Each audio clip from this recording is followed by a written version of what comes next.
Hi everyone. Thank you so much for joining us. It's my pleasure to welcome you to the World Aquatic Animal Day Resisting Octopi Exploitation panel presentation. My name is Miranda Eisen. I'm the Outreach and State Policy Specialist at Farm Sanctuary, a national farmed animal protection nonprofit based in New York and California, USA. Farm Sanctuary is delighted to be the first ever World Aquatic Animal Day co-host and celebrate this year's 5th annual World Aquatic Animal Day with all of you today. We have a fantastic lineup of speakers today. So this is me, if you needed a little reminder. And I would love to get started to let all of you know that we're going to be talking about how we can combat growing trends of octopi exploitation with our fantastic lineup of panelists. But first, I wanted to give a little bit of background about World Aquatic Animal Day and the new developments we have in store for our 5th annual celebration. So let's start from the beginning. What is World Aquatic Animal Day, or as we like to call it, WAAD? WAAD is an annual day dedicated to raising awareness about the inner lives of aquatic animals and the systemic exploitation they face. Every April 3rd, communities around the world learn about the plight of aquatic creatures from subject matter experts while engaging in a broader call to action to protect these animals through education, law, policy, and outreach. As a bit of background regarding how we all got here today, Animal Law Reform South Africa's Amy P. Wilson, who we're honored to have as a moderator for today's panel, and George Washington University's own Assistant Dean for Animal Legal Education, Kathy Hessler, co-founded WAAD in 2020, was the first WAAD, and have spent the past 5-6 years now creating meaningful opportunities and spaces for aquatic animal advocacy and education. This advocacy and education is critical for all aquatic animals, people, and the planet. As we learn about the rise of octopus farming in today's panel presentation, we can reflect on how aquatic animal farming is emerging as the new generation of factory farming. The mass farming of aquatic animals like fish not only mirrors the cruel conditions and abuse we see in terrestrial factory farms, but also similarly deepens ecological and social crises negatively impacting us all. Industrial fish farming is only the beginning, and we have the opportunity to preempt factory farming of octopi before it's scaled and entrenched in our food system. Farm Sanctuary and George Washington University's Aquatic Animal Law Project are committed to elevating the status of aquatic animals and to combating these new threats to animals, people, and the planet. Today, our WAAD programming includes this Resisting Octopi Exploitation panel presentation, as well as our Animals as Community event happening this afternoon at 4 p.m. Eastern Standard Time. If you're in Washington, D.C., we hope you'll join us for the presentation in person at GW's Elliott School of International Affairs. But for the many of you located elsewhere, we encourage you to join virtually. I'm putting the registration link in the Zoom chat right now, if I can, so that folks can sign up and learn more. Awesome. Okay, so GW's Animal Law program. Whoop. Just gonna go back. Here we go. GW's Animal Law program and Farm Sanctuary are thrilled to collaborate on today's 5th annual World Aquatic Animal Day programming, and also to preview a new project that we're working on called the WAAD Resource Hub. The WAAD Resource Hub is a first-of-its-kind virtual library of educational resources on aquatic animal issues, which will be available worldwide throughout the year. The Resource Hub will offer a wide selection of research studies, podcasts, presentations, articles, interviews, photography, and other materials that provide people of various backgrounds and interests with the tools to learn more about aquatic animal issues. We're dividing the Resource Hub into various overarching categories, including species, science, campaigns, law, and education, all with subcategories that will allow Hub visitors to more easily find the content they're looking for. While the WAAD Resource Hub is not publicly available just yet, Farm Sanctuary and GW's Aquatic Animal Law Project are excited to collaborate on this project with scientists, lawyers, journalists, students, teachers, and advocates around the world who want to make aquatic animal education more accessible. The WAAD Resource Hub is an ongoing project that will evolve over time, in large part thanks to the feedback of aquatic animal lovers and advocates like yourselves. I encourage you to contact me, Miranda Eisen, at meisen@farmsanctuary.org with any suggestions or ideas for enhancing the WAAD Resource Hub's format and content. We want this resource hub to be as useful and as accessible as possible, so don't hesitate to reach out and share your thoughts. Moving forward, we will be sure to announce the WAAD Resource Hub's launch with all of today's attendees, so stay tuned for further updates.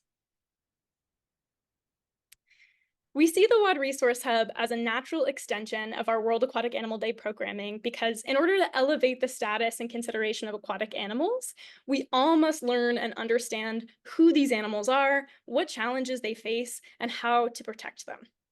Today, we'll be focusing on the lived experiences, systemic exploitation, and landmark advocacy for octopi, a brilliant and fascinating species that's piquing our society's collective curiosity in an expansive new way. But I want to highlight that the conversations we start here today must continue for octopi and extend beyond octopi to the many aquatic animals we undervalue as we envision and fight for a more compassionate world.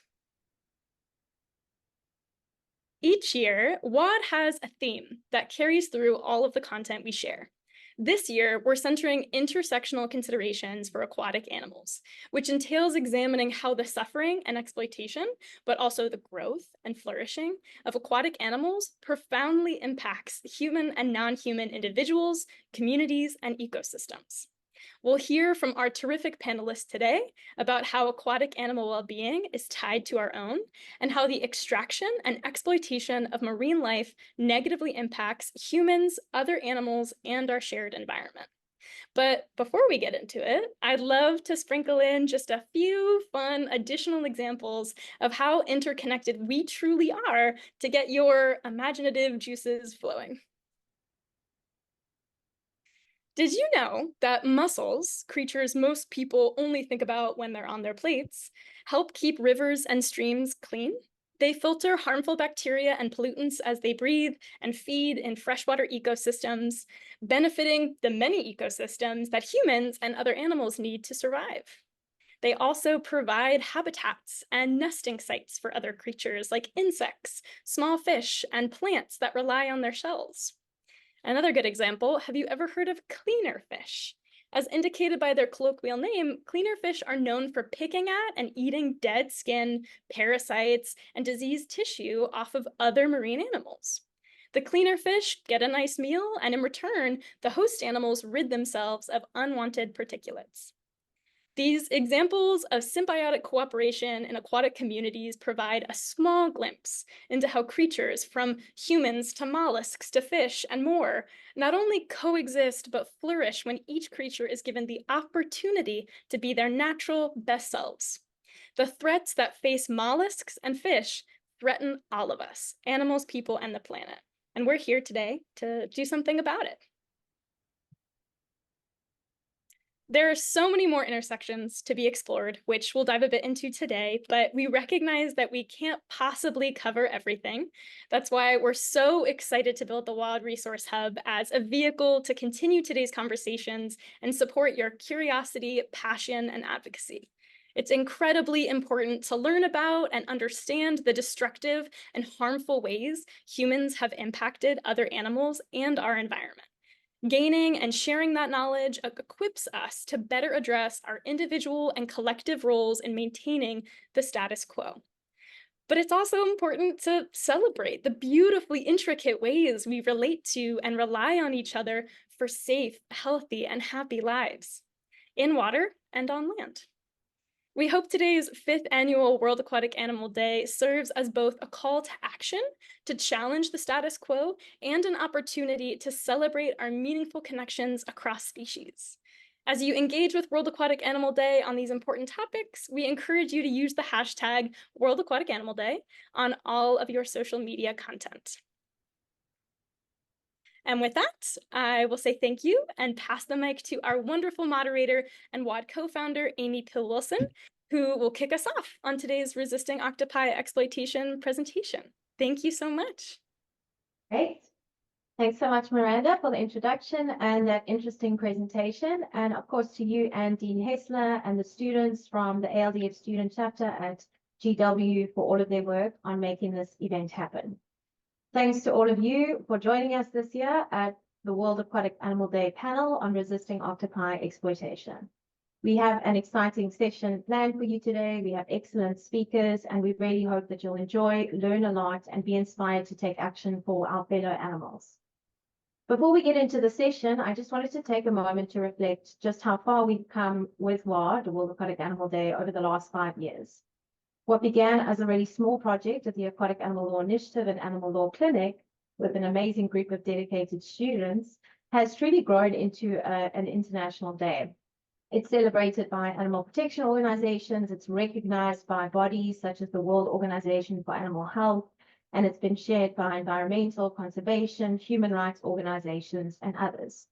So today I did a little bit of searching on the dedicated hashtag World Aquatic Animal Day, and my feed was flooded with beautiful initiatives from people all the way around the world, faraway countries, school children in India speaking about the importance of protecting aquatic animals and their habitats, yogis with dedicated World Aquatic Animal Day clothing, with portions of their proceeds going to coral restoration projects in French Polynesia, the Bahamas, and other countries, animators and artists who created videos, drawings, and sculptures for the day, dedicated playlists on Spotify. I could go on and on, but you get the picture.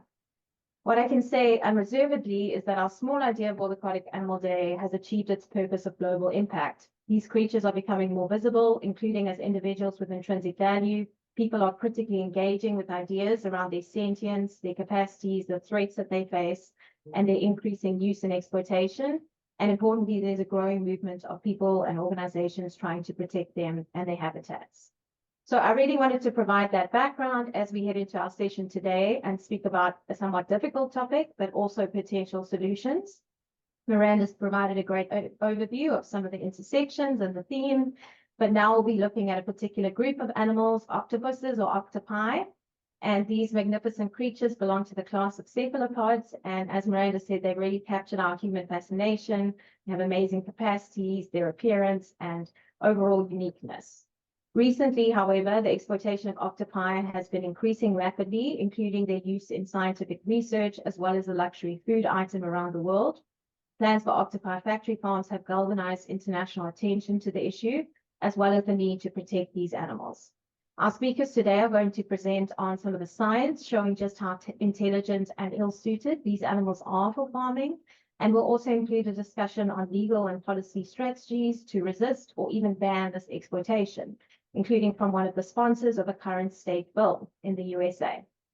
Just in terms of a breakdown, we have 4 speakers in total. 2 of them have made videos instead of attending the live session, and the other 2 will be live presentations, and then we'll have a Q&A session where we really hope that you'll ask questions, you'll engage with us so we can all learn from each other. So I'm going to introduce all the speakers in one go. Our first is Steve Bennett, who's prepared a recorded video. Steve was born and raised in the Midwest and developed a strong sense of community responsibility. After graduating from Brown University with an honors degree in economics, Steve served his community as a high school economics and American history teacher for over 20 years. At the same time, he advanced solutions to community problems of urban sprawl, money corrupting politics, and problems encountered by disadvantaged communities. He was elected to the Ventura City Council in 1993 and served until 1997. There he co-authored the Save Open Space and Agricultural Resources, or SAW initiatives that have made Ventura County a national leader in land use planning. During his time on City Council, he also authored one of the state's toughest campaign finance reform laws as he fought to decrease the role of money in politics. Our second speaker, also through a recorded video, is Jennifer Jacquet, who will be speaking on stopping commercial octopus farming before it starts. Jennifer is a professor of environmental science and policy at the Rosenstiel School of Marine, Atmospheric, and Earth Science at the University of Miami, and affiliated faculty with the Abbas Center for Ecosystem Science and Policy. From 2012 to 2022, she worked in the Department of Environmental Studies at New York University. Our third speaker is Laura Lee Cascada, who will present on Waves of Change, the campaign to stop Hawaii's octopus farm. Laura has led environmental and animal protection campaigns for 15 years, overseeing victories like protection of Virginia's decades-long ban on uranium mining with the Sierra Club, and putting vegan options on the menus of major chains, including Starbucks and Subway, with Animal Outlook. In her current role as Senior Director of Campaigns at the Better Food Foundation, she spearheads campaigns like Default Veg, which is making plant-based food the norm at universities, coffee shops, events, and more. Laura is the founder of the Every Animal Project, a powerful storytelling blog with an upcoming print anthology series showcasing powerful true animal stories that help transform readers' relationships with animals. Her investigation of the Kanaloa octopus farm in Hawaii exposed it as a petting zoo, propping up the factory farming industry, and led to its eventual shutdown. Laura is also the author of Delhi's Run, a novel, and her writing has been featured by outlets like the One Green Planet, the Dodo, and the Ecologist. She has a master's degree in environmental policy from Johns Hopkins University. And our final speaker is Kerry Tiefke, and she will present on stopping octopus farming in the European Union. Kerry joined Eurogroup for Animals in September 2022 to work on the issue of octopus farming. She holds an MSc in Integrated Resource Management with prioritization in the areas of biodiversity and nature conservation and methodology and modeling of sustainability. Prior to joining Eurogroup, Kerry worked on various environmental issues, including ecological restoration and climate change mitigation projects. It was her passion for animals, and specifically aquatic animals, that led her to focus on octopus welfare. In her free time, Kerry volunteers with her local species conservation groups and is an active foster mom for neglected dogs. Great. So as you can tell, we have an amazing panel, but without further ado, let's get into their presentations. Hello, I'm Steve. Hello, I'm Steve Bennett. I represent the citizens of Western Ventura County in the California Legislature in Sacramento. You know, here in Western Ventura County, we are so connected to the ocean. This ecosystem is just vital to the well-being of all of the people here, but also all the living organisms that make up this great ecosystem that we have. That's why I'm proud to author AB 3162 that would preemptively block the farming of octopi here off the waters of California. I wish I could be there with the panel today to talk about this important topic.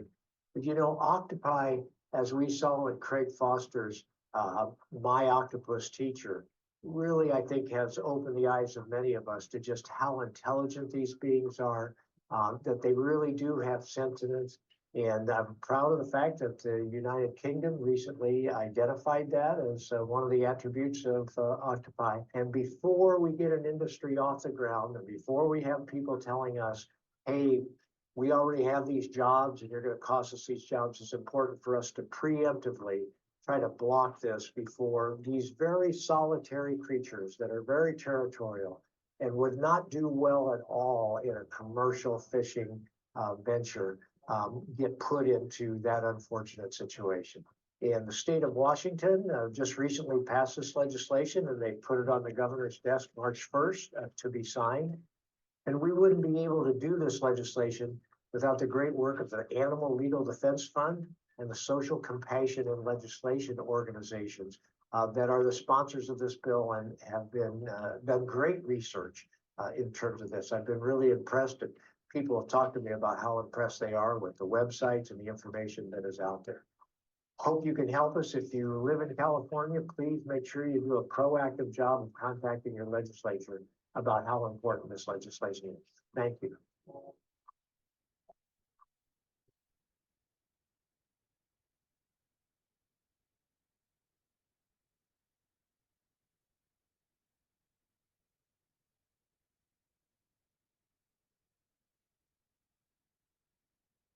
Happy World Aquatic Animal Day, everyone. I wish I was there in real time with you to join this exciting conversation. But I wanted to just give a few words of my perspective on what some of the exciting things happening right now are. So I remember when I first saw an article claiming that octopus farming would be the next big thing. I really thought that it shouldn't be. And after several years of thinking that, some co-authors and I finally published an article making the case against octopus farming on three main grounds.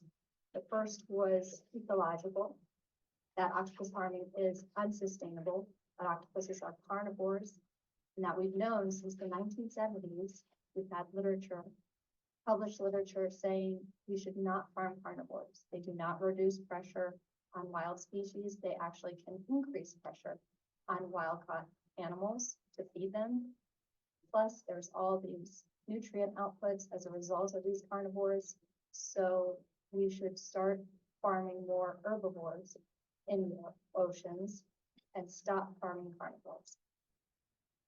The second reason we shouldn't farm octopuses specifically is because of who they are as individuals. They are complex, sophisticated, curious individuals, and we know next to nothing scientifically about how to give them a good life in captivity. And the third reason we shouldn't farm them is because there is no indication that they would go to feed hungry people. In fact, the evidence that we see in how the industry speaks about octopus farming is that they are going to go to high-end luxury markets. Compassion World Farming took up the cause against octopus farming. In 2021, they launched a major campaign, and that was also the same year that we learned that the Spanish firm Nueva Pescanova would be planning and opening a commercial octopus farm in the Gran Canary Islands. Compassion World Farming has worked very hard against, and many other groups and local resistance as well, against stopping that farm. And there has been a lot of progress, especially around the issue of the environmental impact assessment that the farm had to produce. And so that farm is currently in limbo, let's say. And there have also been a number of really neat initiatives to ban octopus farming preemptively, cautionary legislation. And I was very fortunate to get to participate in testimony in the state of Washington, which is now the first state as of last month to ban octopus farming. And that work was initiated by two fabulous organizers, Amanda Fox and Josh Diamond from the Animal Rights Initiative there. And they did really incredible work.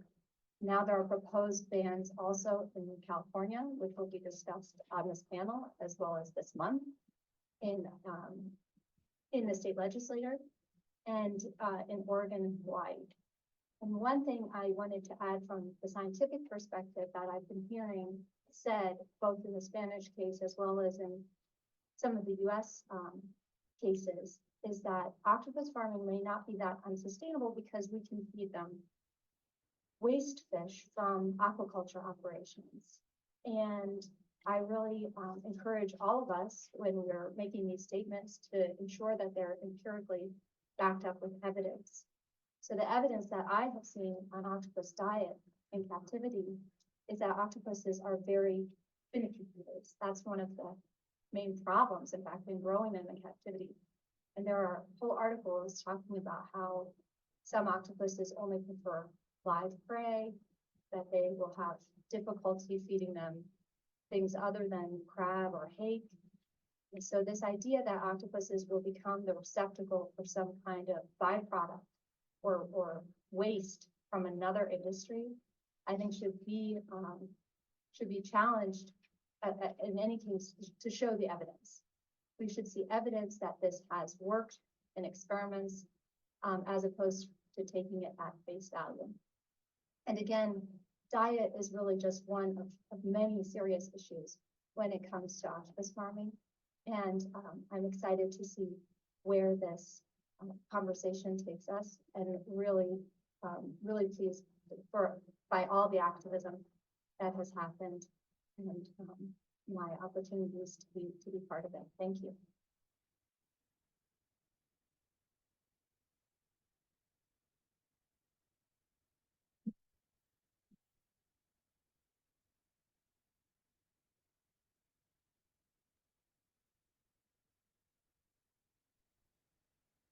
Nice.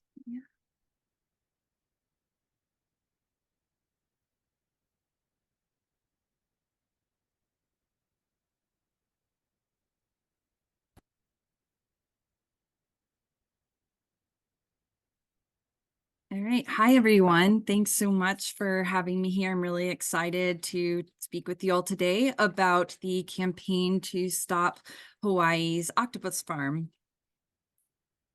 So just as a brief intro, I know you already heard my bio, but I'm Laura Lee Cascada. I'm the Senior Director of Campaigns at the Better Food Foundation.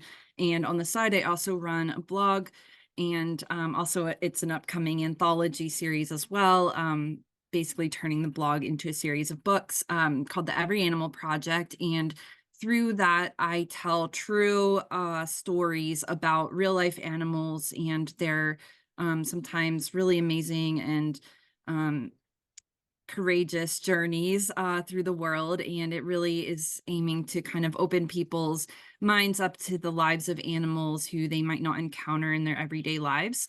So through that project, it led me into conducting an investigation into Hawaii's octopus farm.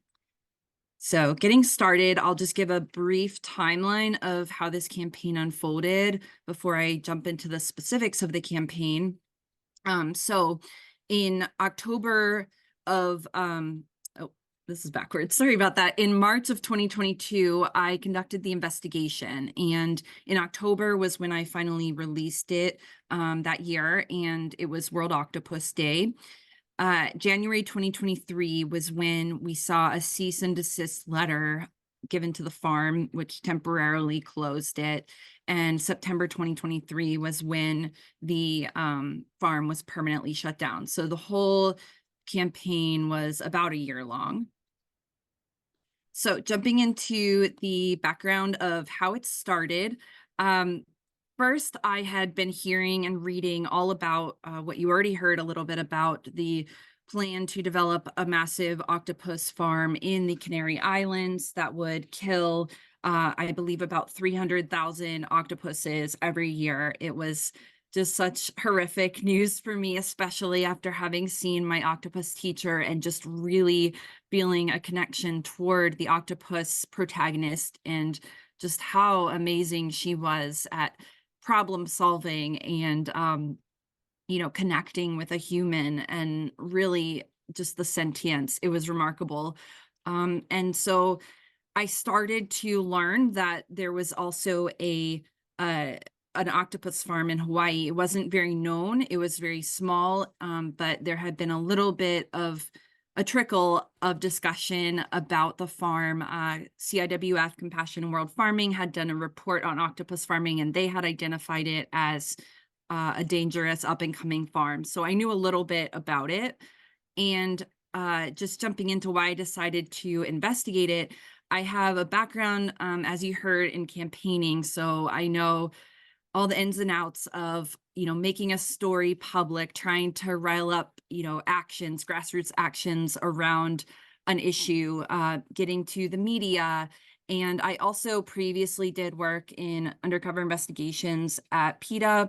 And so I was not one of the investigators, but I was one of the folks who took in the evidence, analyzed it, presented a case to legal officials, and also, prepared it for media. So I knew a lot about how to analyze, information that comes from an investigation. I also really had a passion for sea life advocacy. I do mermaiding and free diving as a hobby, and that's led me to some really amazing places all over the world. And one of the things I've really noticed over the years is coral reefs really just declining in vibrancy and just really looking lifeless and dead. And so to me, doing this swimming, deeper in the water and being able to see the wildlife around me, I feel this deep connection with the oceans and any threat that is opposed to them I want to address. And then lastly, my parents live in Hawaii. They've lived there for about a decade, and I spent my childhood, going back and forth before that with them. So I have a really long connection to the Big Island, and this farm happened to be just about an hour from their home, very coincidentally.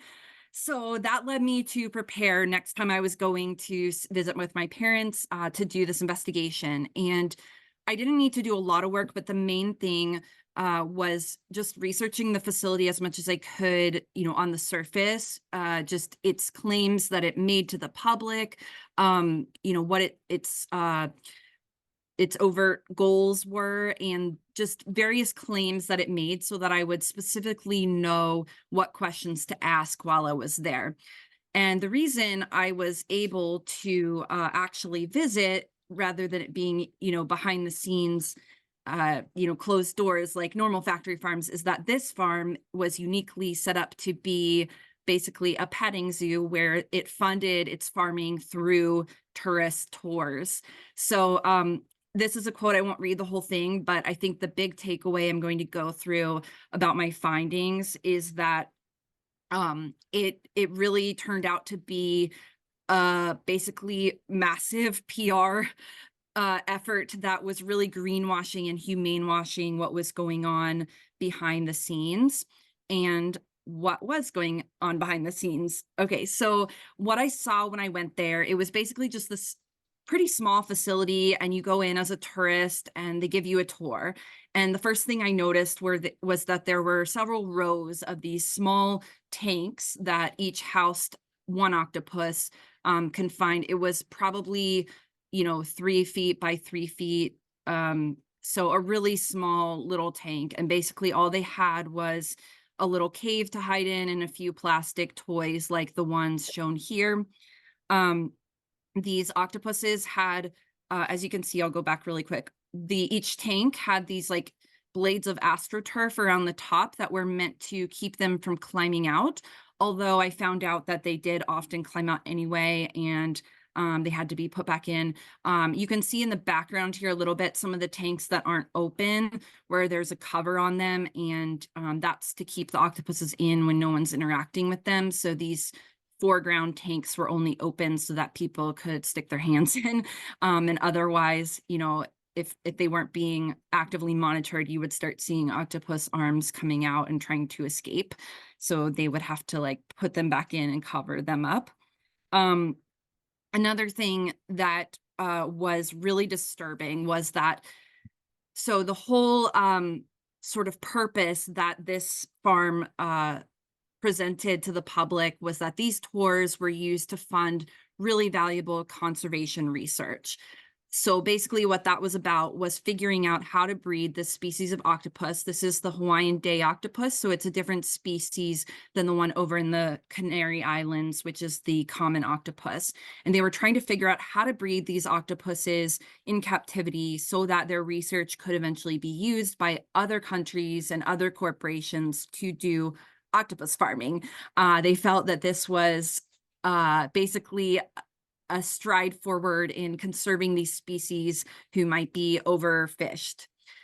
So I asked a lot of questions after having read that on their website about what these breeding experiments entail. And they let me know that they would, they put the male and female together, and they produce offspring. They had only gotten the offspring to live for up to 13 days, even after being in operation for several years. And they felt that this was like a huge amount of progress, but they were just stuck. They weren't getting any further.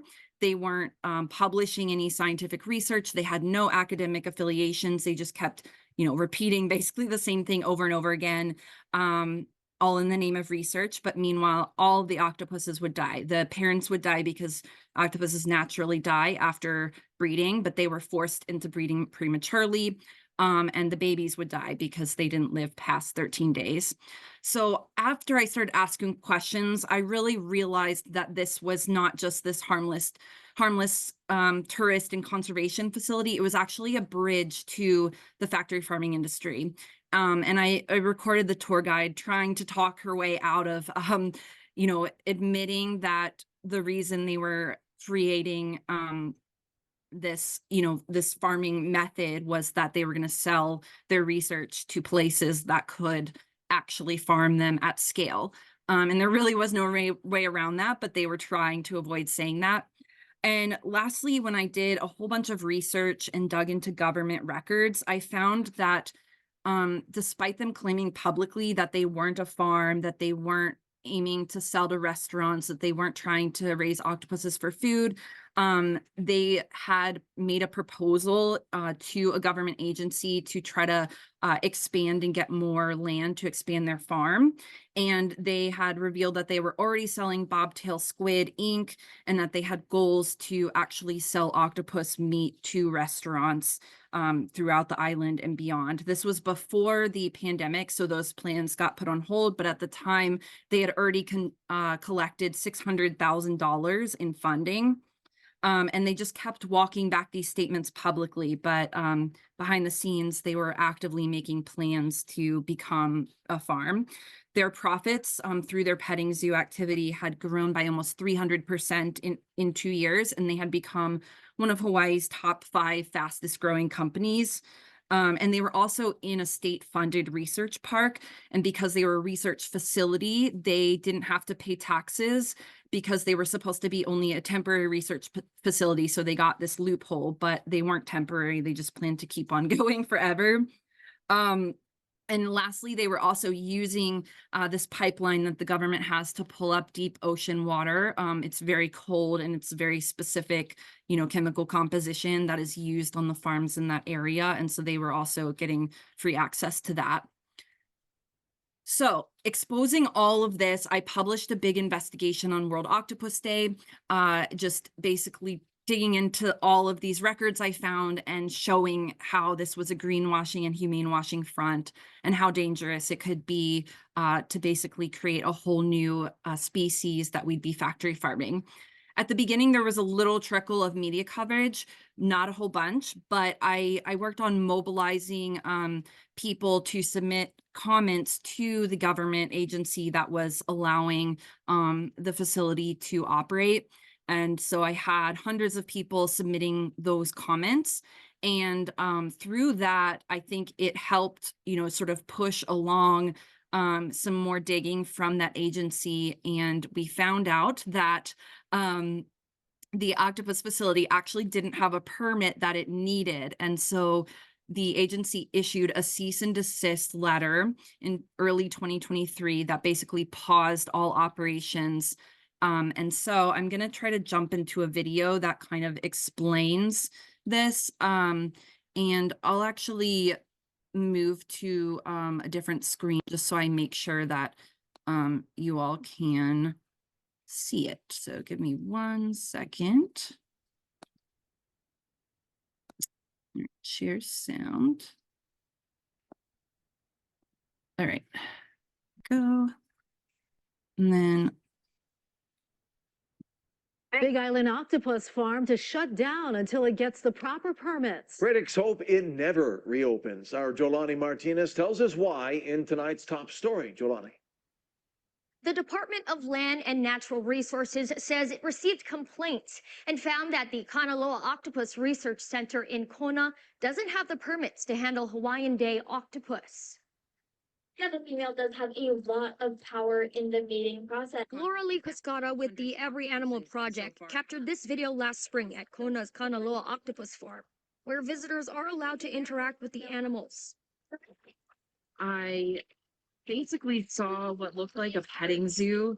They were inviting tourists to come in and basically play with the octopuses. Cascada conducted her own investigation of the farm and publicized the results last October. What I discovered is that it's actually a greenwashing and humane washing operation in which the facility is capturing wild octopuses and putting them into tiny tanks and then later subjecting them to forced breeding experiments, which are always fatal. On January 6th, DLNR served this cease and desist letter saying the farm is not allowed to have day octopuses under 1 pound, and it cannot take them from the West Hawaii Regional Fishery Management Area for aquarium purposes without permits. The owner of the farm, Jake Conroy, told us in a statement they don't work with day octopuses under 1 pound or any animals caught in West Hawaii waters. But a tour guide was caught on camera saying this. All of our octopus are wild caught. They are local from out here in the Kona waters. We had a gentleman go out and catch them for us, and we love to call them the octopus whisperers. They know exactly where they will be and when they will be there. Conroy also told us his farm is studying cephalopod reproduction and is seeking to develop technology to breed cephalopods for future conservation efforts. He believes it's important to breed them to repopulate reefs or to provide to aquariums so they don't catch wild octopuses. Cascada believes his ideas are misguided.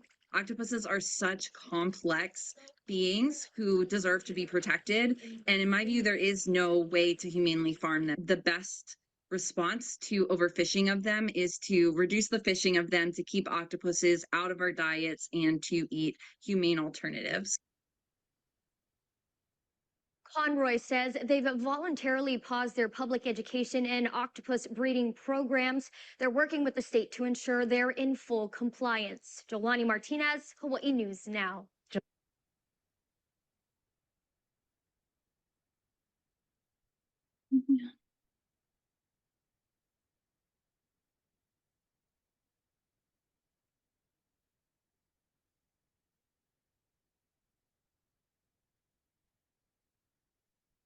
Tonight, the state has ordered a Big Island. Okay, great. Back to the slideshow. So, as you can see, the big kind of reveal there was that I had actually recorded them saying that they go out in the water, catch the octopuses, they pay these octopus whisperers to do it. And that was the thing that triggered the agency to revoke the permit, to let them know that they couldn't operate because they didn't have the permit. That was something that you can't do without a permit, as well as having octopuses under a pound. So when that happened, it was a huge victory. All of a sudden, there was a whole bunch of media attention on this. And, all over the world, hundreds of people started speaking out. A bunch of organizations joined this campaign. We reached international media. I think one of the big important factors in that was that there already was, this campaign happening in the Canary Islands. And so this was a really relevant example that fed into this current really hot issue. So a lot of outlets covered this because of the relation to that. Because of all of these organizations shown on the screen, we really were able to achieve a permanent victory. So after the cease and desist letter, there was really a lot of uncertainty about whether the facility would eventually be able to reopen once it tried to secure the permits. So Sentient Media, which is a really well-known sort of investigative animal journalism outlet, did an investigation where they submitted FOIA requests, Freedom of Information Act requests, to the Hawaii government to find out what else was hiding. And also Harvard Animal Laws or Harvard Animal Law and Policy Program also did a similar thing. And through both of those sources, we were able to learn that through Sentient Media, we were able to learn that they talked with past employees and found out that octopuses were not only escaping, but they were also dying when they escaped, and they were being killed prematurely to make room for new ones. That was something that nobody knew before.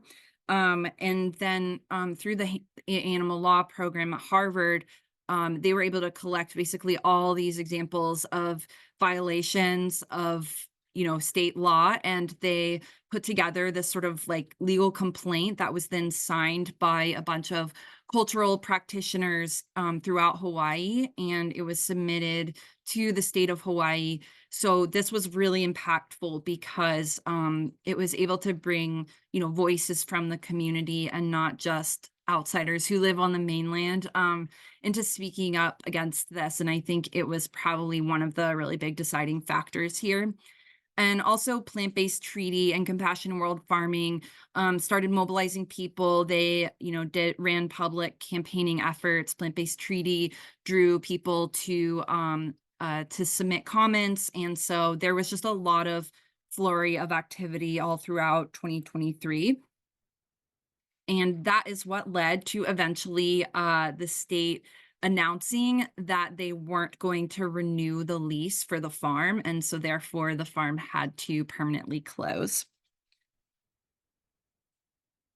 I just wanted to include this quick quote from my investigation, which you can read the whole piece at everyanimalproject.com. And I really try to write these pieces, just from a very personal standpoint so the readers can really relate and it's not too like scientific or, abstract.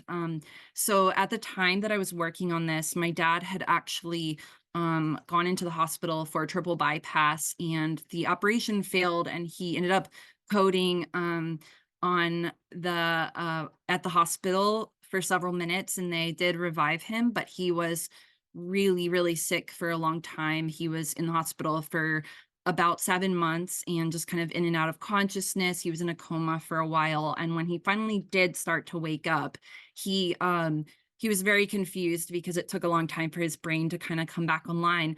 And so the main thing he was really suffering with was like he was confined to his bed.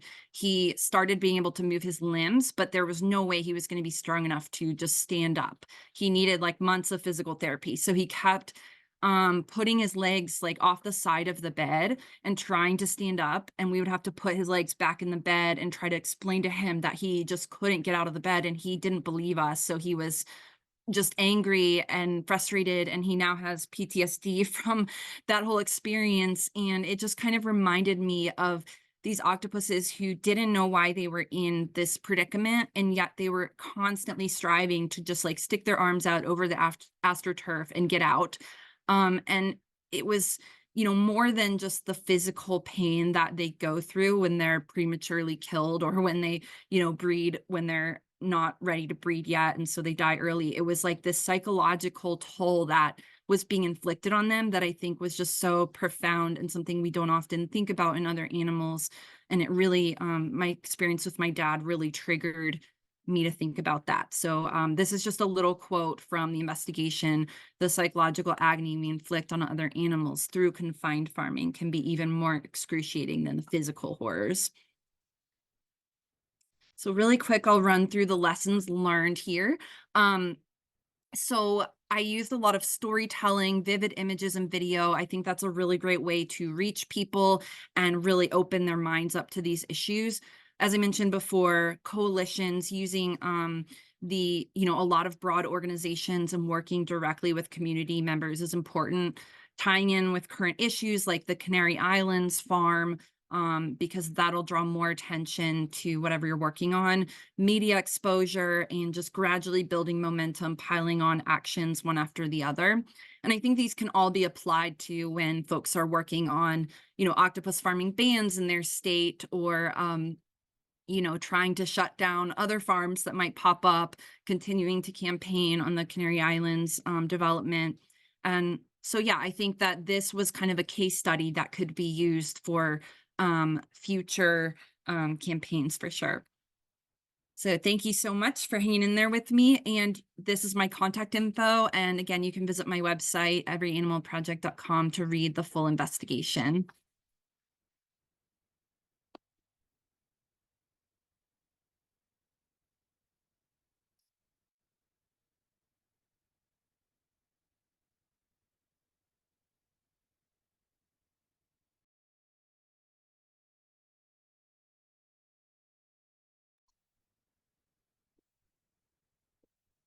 Okay, hi everyone. Thanks to the organizers for inviting me and to the other panelists for already speaking. It's been really interesting. And then of course, thanks for everyone listening in. So I'll do my best to bring in a bit of the EU perspective and outlook in terms of what's happening with octopus farming here. And as you've already heard, my name is Carrie Titka, and actually I've just had a title change. So I am now the Aquatic Animals Policy Officer at Eurogroup for Animals, but I originally joined Eurogroup specifically to work on the topic of octopus farming. And before I get into the work that we've done on that project, I wanted to just take a brief moment to introduce you to our organization. So who is Eurogroup for Animals? We are an umbrella advocacy organization representing nearly 100 different animal protection organizations at the European Union level. So you can see on the map here how our members, the organizations, we refer to them as our member organizations, are distributed across Europe, and then also some of the other countries they work in are listed on the left there. And your group has been a leader in the animal welfare space for more than 40 years now. Through our lobbying and advocacy work, we aim to transition toward a society in which all animals are valued and respected as sentient beings.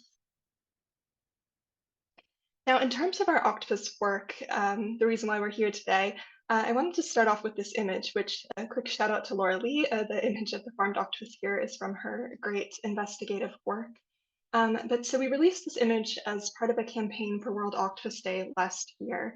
And I really just feel like the contrast between the farmed octopus on the left and the wild octopus on the right really just speaks for itself, and it shows that octopus farming is not something we should be doing. It's not a road we should be going down. Yet here we are, and as you've already heard, and many of you already knew, plans are in motion to open the world's first industrial octopus farm in the Canary Islands. This is led by Spanish multinational seafood company Nueva Pesca Nova, and they hope to eventually produce 3,000 tons of farmed octopus per year. This translates to nearly 1 million individual octopuses being slaughtered there annually. And as this farm is located in the EU, a large part of our work has focused on slowing down and stopping this farm. But of course, we're also, in the meantime, working to get that preemptive legislation in place so that octopus farming will be banned in the EU before any production can get started. Now, when I started working on this topic, it was the end of 2022, and not a lot was known about the plans of Nova Pesca Nova's farm. They were doing a great job at keeping it quiet, keeping it out of the public eye, and still really owning the whole narrative around octopus farming. But luckily, we were able to get our hands on a leaked application document that they were required to submit to the government in the Canary Islands. And in this document, it exposed how they were planning on keeping the octopuses, rearing them, feeding them, and killing them. And we knew this was something that we needed to share publicly. So we worked with our members at Compassion World Farming to prepare a report detailing all the issues titled Uncovering the Horrific Reality of Octopus Farming. And at the same time, we were also able to get a BBC exclusive story organized. And this story came out in March 2023. And once it was public, it really spread like wildfire. It was picked up by more than 240 different media outlets across 35 countries within the next couple of months. So why did it receive such big global media attention? What was so shocking about these plans? Well, one of the most controversial issues was the proposed method for killing the octopuses. Nova Pesca Nova said they would be plunging approximately 6-month-old octopuses into baths of water and ice until these animals froze to death. Now, this isn't a new method. It's a technique known as ice slurry that's been around for a while now and is actually already known to be inhumane and is being phased out of major parts of the aquaculture sector for this reason. So to start a whole new industry dependent on a method that we know causes prolonged pain and suffering for these animals is completely unethical and irresponsible. Another major issue with the farm plans was the stocking density. So Nova Pesca Nova said they would be keeping 10 to 15 octopuses together per cubic meter in their aquaculture tanks.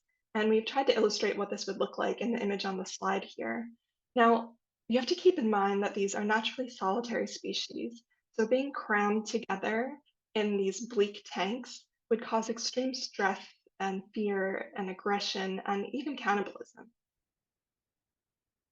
And aside from all of the welfare concerns, there were also several environmental issues, which we've already heard about some of them today from Jennifer Jughead, but I wanted to mention just one related to this farm, and it was the proposed site location where they want to build this octopus farm was just 800 meters away from a marine protected area. This is a crucial habitat area that diverse species depend upon, such as certain sea turtle species that are included in the IUCN Red List of Threatened Species. This means they are exceptionally vulnerable to human disruption. So knowing all this, you might be wondering how this is possibly legal. Well, currently there is no European legislation in place to protect farmed octopuses. This is because as invertebrates, octopuses are largely left out of most animal welfare protections. But as you've heard today, progress has been made, specifically in Washington state, where recently a ban was signed into law. We also heard from the Assembly member Steve Bennett that progress is being made in California, where a bill has been proposed, which focuses on banning both production and imports of farmed octopus, which is critical for stopping global development. So we're hoping that this momentum will bubble over into the EU. But in the meantime, why aren't we working on coming up with standards for octopuses? As we said, there's no protections in place.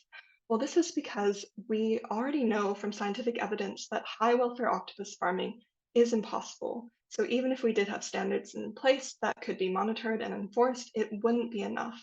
And we know this thanks to a UK government commissioned review led by the London School of Economics and Political Science, where they looked at more than 300 different scientific articles examining the sentience of octopuses, and ultimately they concluded that due to the huge amount of welfare concerns, octopus farming should be avoided.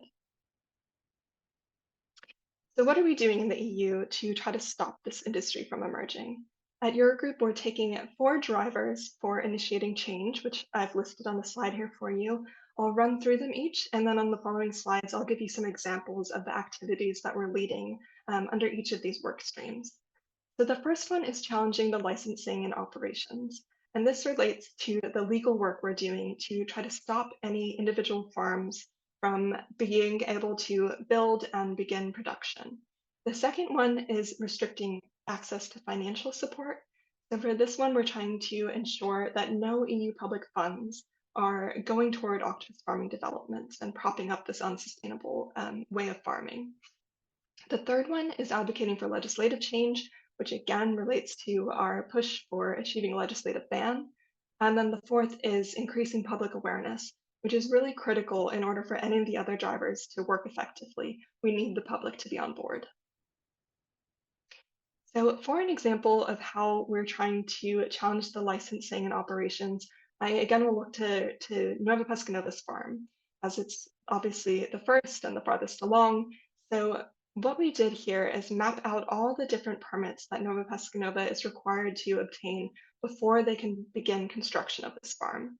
So that's what you see on the slide here is the flow chart of the different permit processes. And then alongside this, we also mapped out all the opportunities for bringing forth legal challenges. Now, luckily, we haven't had to bring forth any legal actions yet. And this is due to the environmental impact assessment process and ruling. It's the big red box you see on the screen there. So all of the permits need a favorable environmental ruling before they can continue and be decided upon. But at the end of last year, with all the global attention and public scrutiny, the Canary Islands government finally came out and acknowledged that there could be significant effects on the environment stemming from this farm. So instead of the typical simplified environmental impact assessment that's required for this type of aquaculture project, Nueva Pescanova has now been subjected to a more exhaustive evaluation, which they have to now submit more information and start from scratch. So this has really stalled the farm, but we will still keep a close eye on this and be at the ready to bring forth any appeals if the permit decisions do start coming up and we get to that point.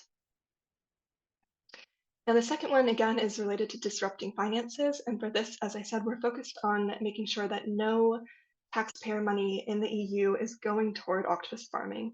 And the reason why we're focused on this is because we have a good reason to suspect that in the past, these public funds have already supported octopus farming developments. So you might be wondering, how could that possibly be happening? But it actually is an issue where there's not a lot of transparency around the way these funds are being used. And it was actually just recently exposed in a report by the European Court of Auditors, which is the body that's in charge of monitoring the budgets and spending in the EU. They produced a report on how aquaculture funding is being spent and concluded that there are currently no reliable indicators for monitoring and measuring any sustainability progress. And this was deeply troubling because these funds are specifically being put forth in order to increase the sustainability of the aquaculture sector, yet there's no way to know if they're actually doing what they're intending to. So the court has suggested that there needs to be science-based sustainability indicators introduced. And this was luckily just reinforced by the European Council's conclusions. The European Council being a body that sets the political priorities and agenda in the EU, they came out and echoed the call for sustainability indicators, and then they even took it a step further and said that we also need to be considering animal welfare when we're spending these aquaculture funds, and there needs to be welfare-specific indicators for monitoring the sustainability as well. So this is huge in order for us to be able to hold the EU accountable and how it's spending its funds in terms of improving animal welfare. But in the meantime, we're also going to look back at how the funds were used in the past, uncover if it did indeed go to support octopus farming, and in that case, we would submit formal complaints and ask for the funds to be returned. And then coming toward our legislative work, so currently it is an election year in the EU, which it is in many other countries around the world as well. It's a mega election year going on. So for this, we are focused, instead of making changes to legislation, we're working to ensure that we get the right people elected into office to be the voice for animals in the years to come. So we're doing this through our Vote for Animals campaign, which includes a pledge for animals that potential candidates can sign on to. And we've already had 175 different candidates sign on to this pledge. It includes 10 different asks for animals, and one of them is specific to aquatic animals and explicitly mentions the need to prohibit octopus farming. So once these candidates are actually elected into the office, following summertime, we can go to them with this pledge and say, look, you promised this to your citizens, and now it's time to deliver. But this has been a lot of talk about what's going on at the European Union level, whereas, of course, there's also things going on at the national level. So our members are leading this work, and we're supporting them to try to drive changes at the member state level as well. And I wanted to give you just a few examples, starting first with the Netherlands. So in the Netherlands, it's actually already illegal to farm octopuses, and this is because they have what's called a positive list for production animals. And it excludes octopuses. So this means that octopuses cannot be used for production. So what we're doing there is working in the Netherlands to ensure that they want to keep it this way, that they don't change the law to include octopuses, and to also set the path for other countries to follow and really become a champion for driving the legislative change for a ban at EU level.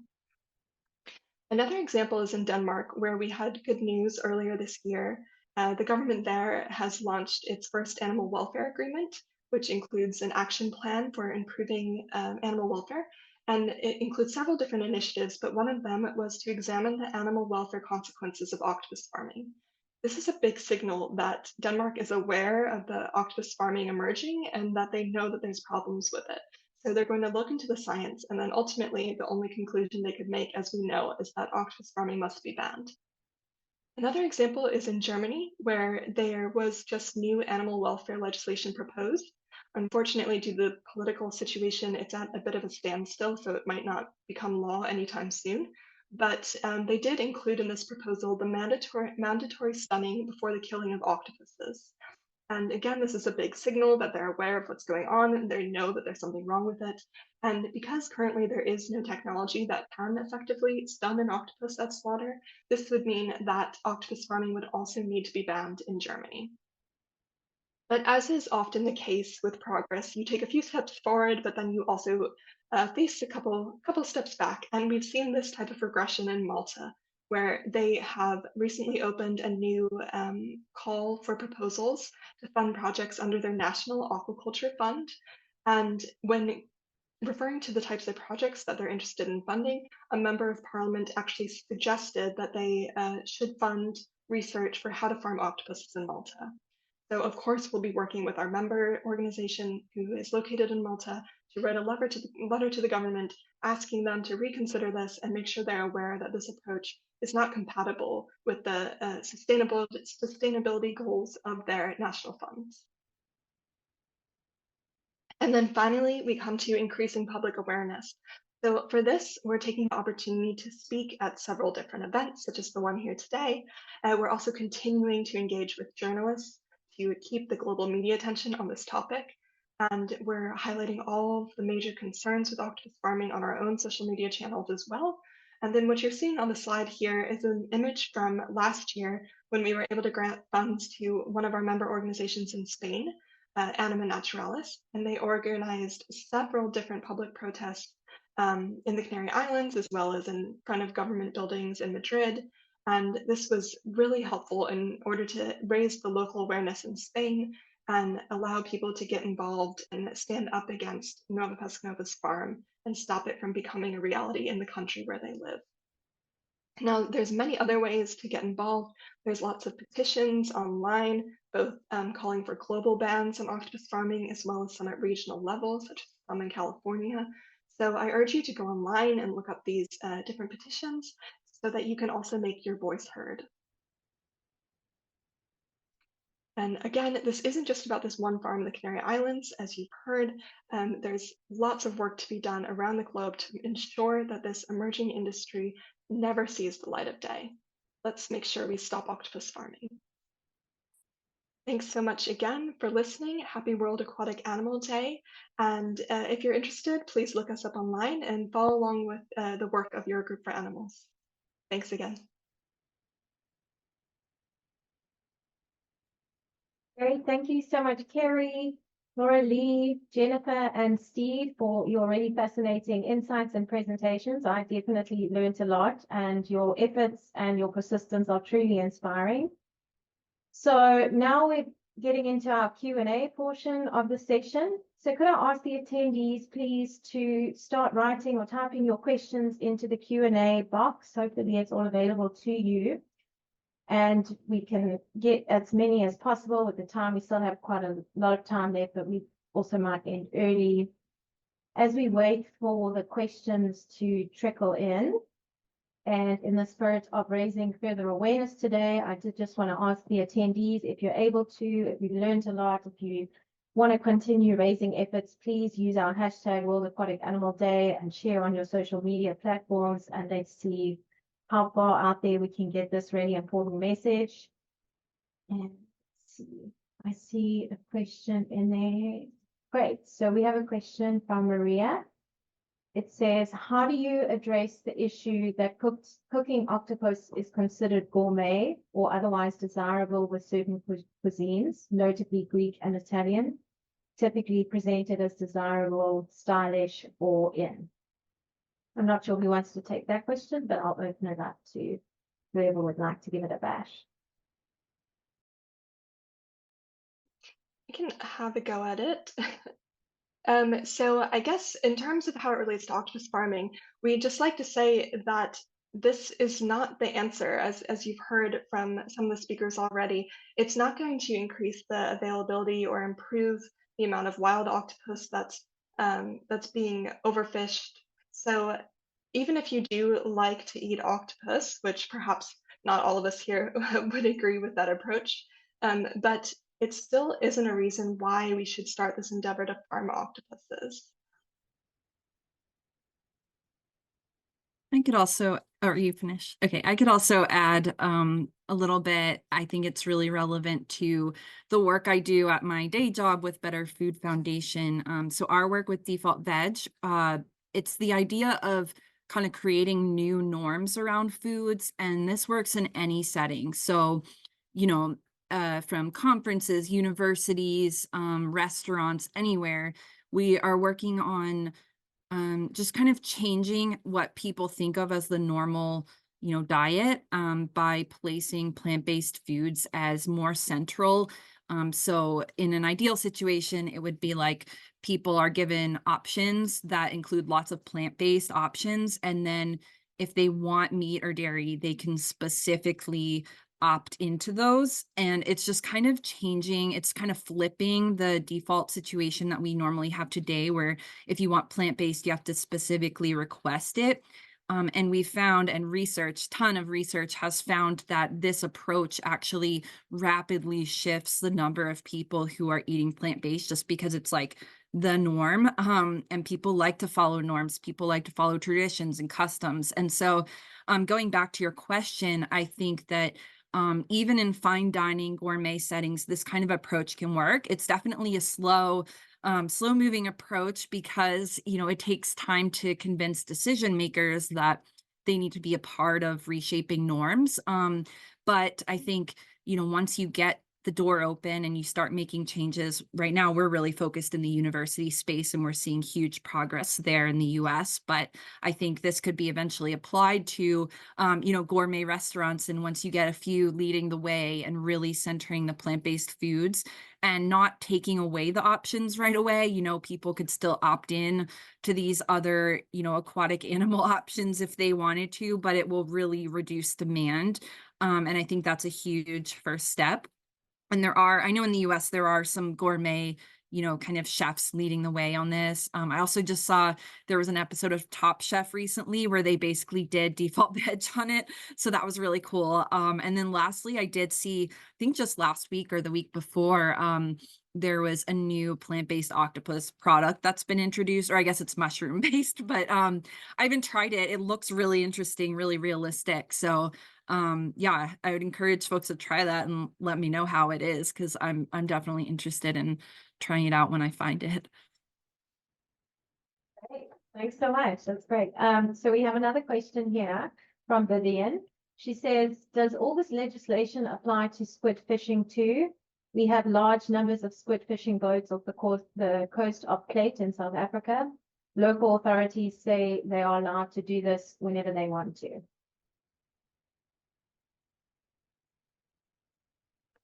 So most of the legislation that we've been talking about is specific to farming environments. So it's not talking about the fishing, the wild caught. And if it was farming endeavors for squids, though, some of the legislation is referring to cephalopods, which would include squids. So that in that case, it would be covered from it not being farmed. But no, it's not. It's not relating to the fishing.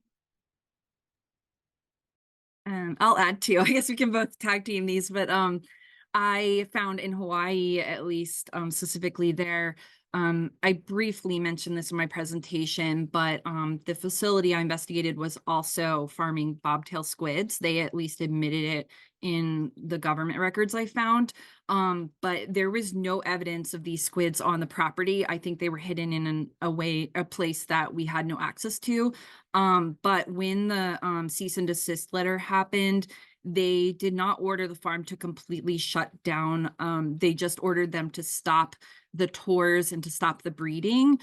So for a while, we think that they just still had the octopuses sitting there, but they might have been looking for places to release or rehome them. We don't really know. But anyway, the bobtail squids apparently were being scaled up at that time because they were not subjected to the same regulations. Apparently, they did have the ability to legally collect and breed bobtail squids, and they're these really small, really adorable little beings who, squids are very similar to octopuses with their, intellect and sentience. They're all cephalopods.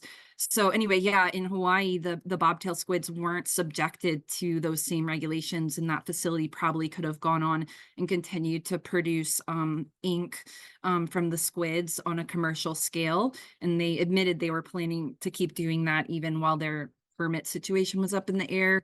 But fortunately, the lease was entirely revoked, so they had to stop everything. So I think, it's probably different in different jurisdictions, which laws apply to which species. But I think, there might be other means of advocacy, like, getting the whole facility shut down through, a government lease, something like that, where the squid production can also be stopped along with the octopus production.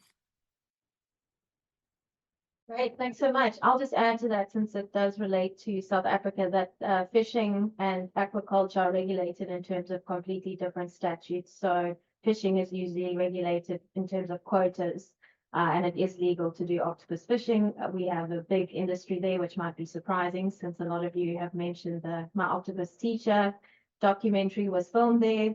And then similarly, the government is also trying to push aquaculture through the aquaculture development bill. So they haven't specifically spoken about octopi or octopuses in that regard, but they are completely separately regulated. So I'll just add that from a regulation perspective in South Africa. Great. Hope that answers your question, Vivian. We have a question from, I believe it's Elaine. I hope I'm saying that right. Do you have any advice about effective campaign tactics to use with the captivity industry confining octopuses? In Seattle, the aquarium captures a giant Pacific octopus every year and puts her in a tiny tank on display until she is ready to die off. I'm not sure who wants to take a bash at that one. Sure. So as a campaigner, that is my whole career. So first of all, if you want to really tackle this and get like a lot of strategizing help, I'm happy to help you if you want to have a separate call or anything, but just to share to the wider group.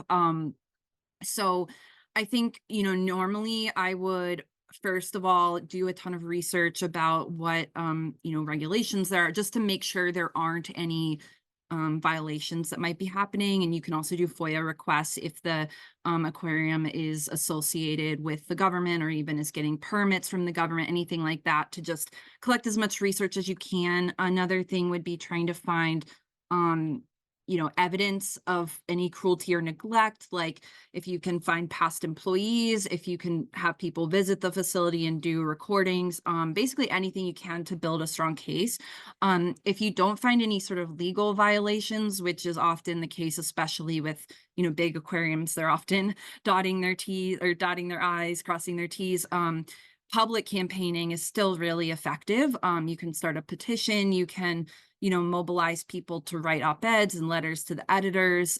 You can do media pitching. If, I ran a campaign actually, Plight of the Hermes is another one of my projects, and it's trying to stop the wild capture of hermit crabs and selling them on the boardwalks at beaches here in the US. That's a common thing to do as pets. And I did a bunch of fun tactics. I put up billboards, but even if you don't have the funds to do that, I did some demonstrations. I got like a big blow up hermit crab to have on the street in front of these souvenir shops, and passed out leaflets. And I have a big petition that I did on change.org. So yeah, there's lots of different strategies you can use, no matter what your budget is.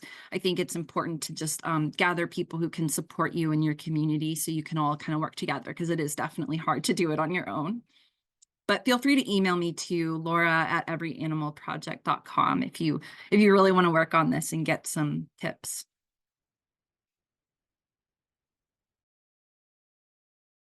Amazing. I'm not sure, Kerry, you wanted to add anything to that? No, I think Laura Lee did a great job at covering. Yeah, just mobilizing people is a great way to get attention on the topic, and I think it's very powerful. And I think Laura Lee is definitely the very knowledgeable one in the room on that topic. So we'll leave it at that. Yeah, amazing to see your work kind of mainstreamed in the media as well. I think that's super important. Making people aware. So great. We have another question from TK. Are there specific geographic regions where octopus farming is more likely to be attempted, or could companies pursue it anyway?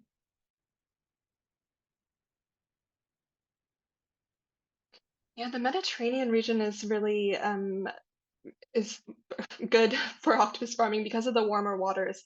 So it depends on the species, but for the one that they're trying to farm now, Octopus vulgaris, the common octopus, they're really benefiting from the fact that they have that warmer seawater right there to endeavor towards farming. So I think it could be more difficult in certain climates. Great. Yeah, I was wondering about that as well. Also, where there's less kind of regulation, animal welfare regulation, environmental regulation, it might also be more susceptible to these kinds of activities, right? Especially as we're getting bans in the USA and the global north, perhaps moving towards the global south is also an option. That's a good point. And actually, Nova Pascanova loved to use that as a response for, why they really care about animal welfare because they're doing it in the EU where there's such strict regulations, when in reality, as you've heard, there aren't any for farmed octopuses right now. So it was just greenwashing tactics and again, humane washing tactics about how they're just trying to do things by the book. So it's something to be careful about because even when you would assume it's a place that's going to have strict regulations, for these new types of farming, there's often nothing in place yet. So yeah, it's great that the US is taking the lead on starting these bans. That's really interesting that that was one of their responses. Okay, great. We have another question.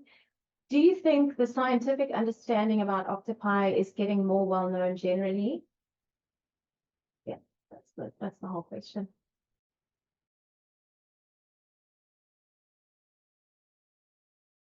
I guess I can start again. Yes, I think it is. I think there's been a lot more awareness on the sentience of octopuses just recently. With my octopus teacher coming out, I know there's going to be another mini series on octopuses coming out soon, related to Cy Montgomery's book, Secrets of the Octopus. It'll be on National Geographic. So I think the more, and also with all the media coverage, the more that people are hearing about this, they look into it and they see that the science is there, whereas before perhaps it just wasn't talked about enough. But I think definitely it's increasing in the ways that people are aware of this, and more research has been done as well. So that's helpful. Yeah, and I feel like there's I've seen over the years, because I've been in animal advocacy for 15 or so years now. And I've seen that, originally, years before I even got involved, most of the public concern was about dogs and cats. And then, in the more recent decades, there's been a lot more discussion, even in mainstream media, about other animals who are farmed, cows, pigs, chickens. But I think it's been a very limited, even though scientific consensus was growing around, fish and other aquatic species, crabs, lobsters. When I first started doing my advocacy, I remember that in large, public spaces, there was still constant debate about whether fish were sentient, and there was very little discussion of lobsters and crabs. And I feel like now, every few years, I guess there's this tipping point where I see a new species becoming more recognized, just across the board. Even if science has already established it, it takes a while to become, I guess, more embedded in the popular opinion. I don't think we've gotten there yet with crabs and lobsters, unfortunately. They're some of my favorite species to advocate for, but I do think we got there with octopuses in the past few years. And now it's just sort of like a blanket knowledge. Anytime you see an article, it's not really debating their sentience. It's more about a debate of, should we farm them? How should we do this? And kind of pitting those positions against each other. But I feel like, at least in my circles and the articles I see and the people I talk with, it's kind of like, okay, octopuses are sentient. So it's just kind of that journey that we have to go through as advocates, I think.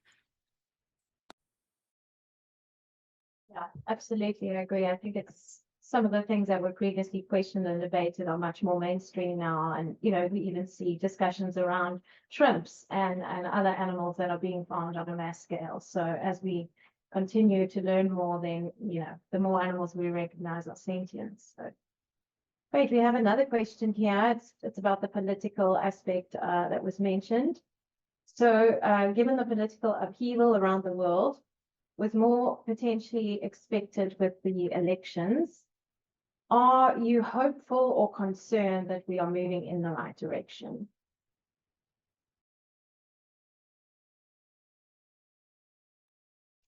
That's a great question, and I really think it is a bit of a mixed bag. And just from the EU perspective, we've had quite a few setbacks recently with animal welfare being left out for other issues in terms of making political progress, introducing new legislation, and yeah, so there is concerns that now with the way that the elections are assumed to be going, it could make it even more difficult. But we also have, lots of reasons to be hopeful, such as the case with octopus farming. I think there's really a lot of momentum to go on here that can help us to achieve a ban. So unfortunately, there is some speciesism going on where it depends on the certain category, the certain type of legislation you're trying to achieve. So there definitely is concern, but we will keep fighting to make sure that animals are not left behind. Great, yeah, and it's really hopeful to see, Congress people and representatives talking about these issues in the mainstream now as well. So we're also having an election year in South Africa. We're also trying to gear up and see how we can use that to really include animals. So there's one more question, and then there's an offer for help from Stacey, who says, do either of your organizations need graphic design, branding, or help? If so, what's the best way for me to get in touch? So if you do need any of that help, and you've already shared your emails, I think, but if you want to maybe drop them in there. And then the final question we have, if no more come through, is what are your favorite resources when it comes to learning more about octopuses and also actions that individuals can take to protect them?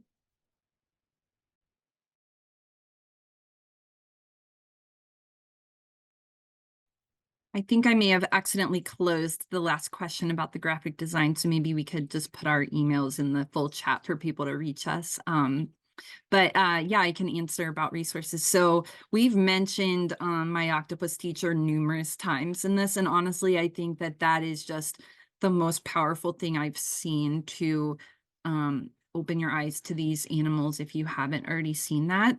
In terms of actions to take, I would direct people to, first of all, if you want to read my investigation, I have some petitions linked on there at everyanimalproject.com, but I would also direct people to Plant-Based Treaty. They were a really crucial, as I mentioned, factor in this campaign because they have a huge audience and were able to mobilize people, and they are currently running some petitions to try to ban octopus farming.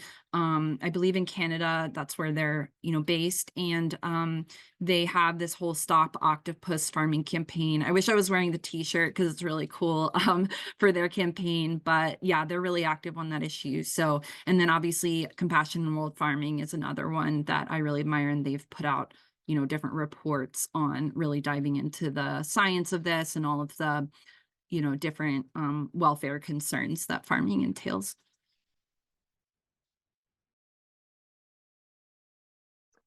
Yes, I would agree. Compassion in World Farming, they have some great reports that you could look at. Another one of our member organizations, Aquatic Life Institute, has a lot of initiatives around the globe where they're looking for opportunities to introduce preemptive legislation. So you can look at Aquatic Life Institute's website as well and find ways to get involved. And then, of course, you can also take a look at Your Group for Animals, not to plug ourselves, but we have a page dedicated to our campaign around octopus farming with some resources as well. And yeah, and as Laura Lee said, looking at the My Octopus Teacher and this new series that I mentioned, The Secrets of an Octopus, that's coming out, can help you just to learn more about the animals and how incredible they are. Amazing, thanks. And then soon the WAAD Resource Center will be available, so that'll be exciting as well.